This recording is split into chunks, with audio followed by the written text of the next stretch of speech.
বলে আলী রাদিয়াল্লাহু তাআলা আনহু আয়েশা রাত্রেবেলা শুইছেন, পানির পিপাসা লাগছে, কারণ ঘুমের ভিতরে বলছে না এমনে চাইছে, আলী রাদিয়াল্লাহু তাআলা পানি চাইছে, ফাতেমা পানি আনতে গেছে স্বামীর জন্য, লাফ দিয়ে তাড়াতাড়ি পানি আনতে গেছে।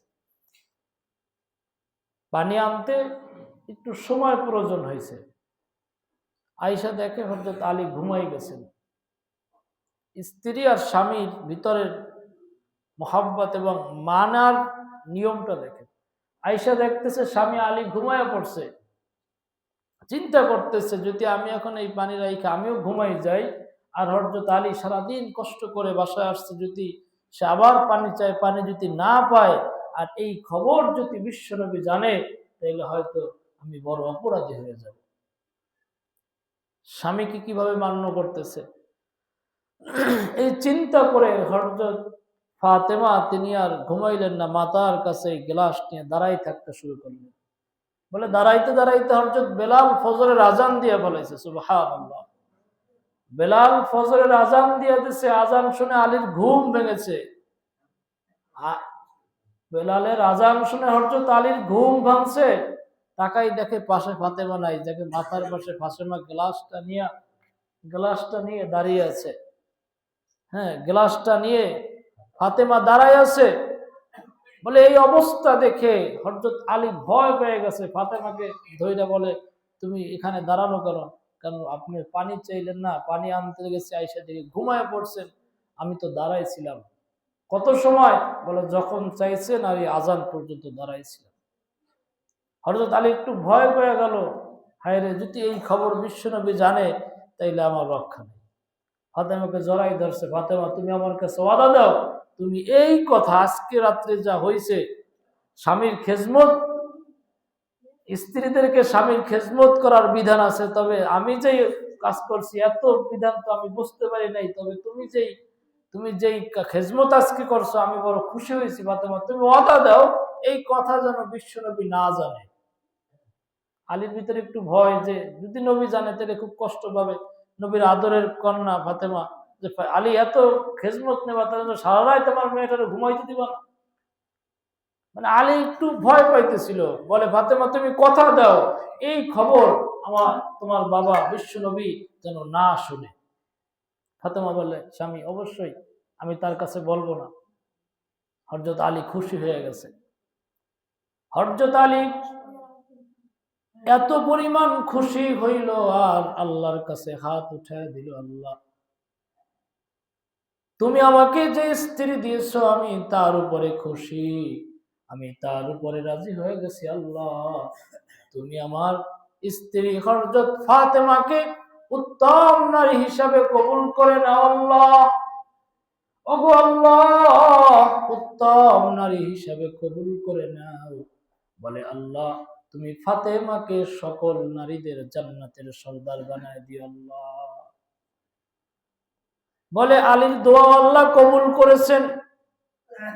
আলী দোয়া করেছে, স্ত্রীর কাছে থেকে বিদায় নিয়ে নামাজের জন্য গিয়েছে। বলে অন্য দিন আলী সামনে কাতারে নবীর পিছনে নামাজ পড়ে। বলে আলীর মনের ভিতরে একটু ভয়, হয়তো ফাতেমা তার বাবার কাছে এই কথাটা বলবে না, কিন্তু বলার মতো তো আর একজন সাংবাদিক আছে। বলে জিবরাইল তো বইসা নাই, হয়তো জিবরাইল আমিন যদি আইসা বইলা দেয়।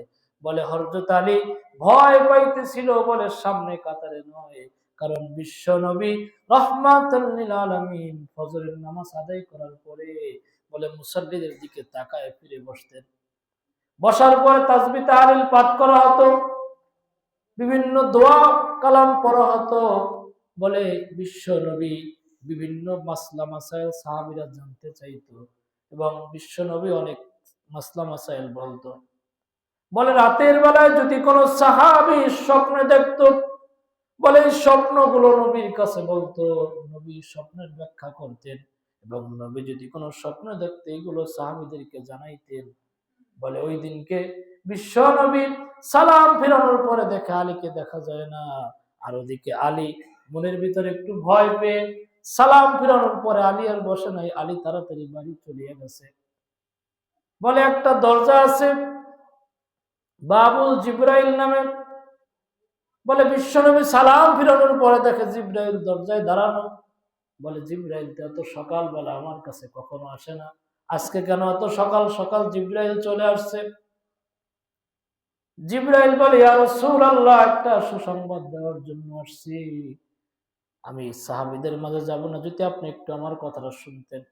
নবী জায়গা থেকে উঠে জিবরাইলের কাছে গেলেন। জিবরাইল, সকালবেলা তো তুমি আসো না, কেন আসলে এত সকাল সকাল?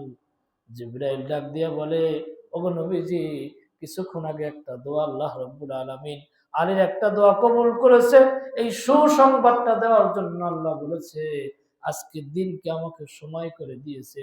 কিন্তু এত আনন্দের বিষয়, যেই সময়টা আমি আর ধরে রাখতে পারি নাই, আমি আপনার কাছে খুব তাড়াতাড়ি চলে আসছি। সুবহানাল্লাহ। বিশ্বনবী ডাক দিয়া বলেন, ও জিবরাইল, কি এমন দোয়া? বলে ইয়া রাসূলুল্লাহ, ইয়া হাবিবাল্লাহ, আজকে সারা রাত ফাতেমা আলীর মাথার কাছে পানির গ্লাস নিয়ে দাঁড়িয়ে ছিল। আলী এত পরিমাণ খুশি হইল যে আলী খুশি হইয়া ফাতেমার জন্য হাত উঠায় দোয়া করছে, আর ইয়া দোয়াটা আল্লাহ রাব্বুল আলামিন কবুল করে নিয়েছে। সুবহানাল্লাহ। বলে স্বামী স্ত্রীর জন্য দোয়াটা এত পরিমাণ কবুল হয়ে গেছে। আলী যেই দোয়াটা করছে, দোয়াটা কোনো সাধারণ দোয়া নয়। আলী ফাতেমার জন্য দোয়া করছে, আল্লাহ তুমি ফাতেমাকে জান্নাতি নারীদের সরদার বানায়া দিও আল্লাহ। বলে ইয়া রাসূলুল্লাহ, ইয়া হাবিবাল্লাহ, বলে এই দোয়াটা করেছে আর আল্লাহ রাব্বুল আলামিন এই দোয়াটা কবুল করে নিয়েছে। ওগো পয়গম্বর, এই দোয়াটা কবুল করে নিয়েছে, এই সুসংবাদটা আপনার কাছে জানানোর জন্য আমি আসছি। বিশ্ব নবী শোনা মাত্র মনটা খুশিতে ভরে গিয়েছে। তাকায় দেখে আলী তো মসজিদে নববীতে নাই। আলী কোথায়? বলে ইয়া রাসূলুল্লাহ, আলী তো নামাজ পড়ে বাসায় চলে গেছে। নবী তাড়াতাড়ি যাইতেছে। আলী দরজার ফাঁকা দিয়া তাকায় দেখে বিশ্ব নবী আসতেছে। আলী ভয় পাইতেছে, না জানি নবীর কাছে মনে হয় খবর আইসা পড়ছে, আমাকে কি বলবে বুঝতে পারতেছিল না। আলী মনের ভিতরে একটু ভয় পাইতেছে। পিছনে যেয়া দাঁড়ায় আছে যে বিশ্বনবী কি বলে। বিশ্বনবী সালাম দিয়া বলে, মা ফাতেমা, ও আলী কি বাসায় আসনি? বলে হ্যাঁ আছি আব্বাজান, বাসায় আছি। বলে আলী কোথায়? বলে আলীও তো বাসায় আছে। বলে আলীকে ডাক দাও।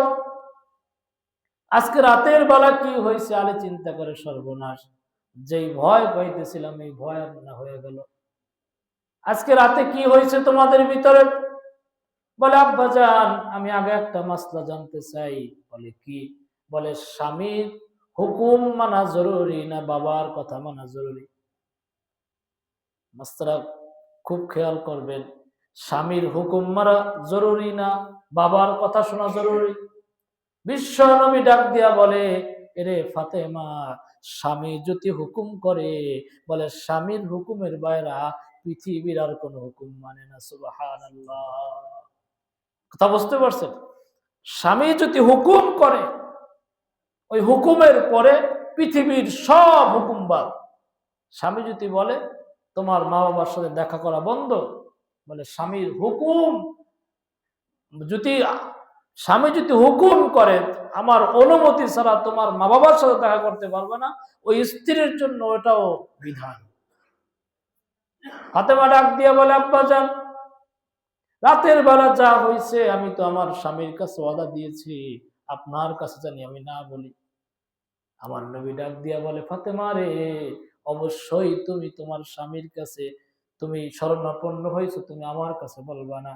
কিন্তু আলী খুশি হইয়া যে দোয়াটা তোমার জন্য করছে, এই দোয়াটা কবুল হয়ে গেছে, আমি এই সুসংবাদটা তোমাদের কাছে দিতে আসছি। সুবহানাল্লাহ। বলে আমার আলী খুশি হয়েছে ফাতেমা, আমি মুহাম্মদ খুশি হয়ে গেছি, আল্লাহর আরশ পর্যন্ত খুশি হয়ে গেছে। তোমার বলা দরকার নাই, আমার কাছে সব খবর চলে আসছে। সুবহানাল্লাহ। এই ছিল স্বামী এবং স্ত্রীর বিধান। আর এখন তো স্বামী তো হুকুম করছে, কি বলেন? অনেক স্বামী আছে জানেও না বউ কোথায় আছে, ঠিক না? অনেক স্ত্রী এমনও আছে, স্বামী কষ্ট করে বিদেশের বাড়ি কামাই করে আর সে ঘুরতে যায় বন্ধুদের সাথে। আছে না এরকম ভালো ভালো স্ত্রী? অভাব নেই। জানেও না স্বামীতে, ফোন দিয়ে কয় কই আছো, কই তো বাড়িতে আছে, মিছা কথা।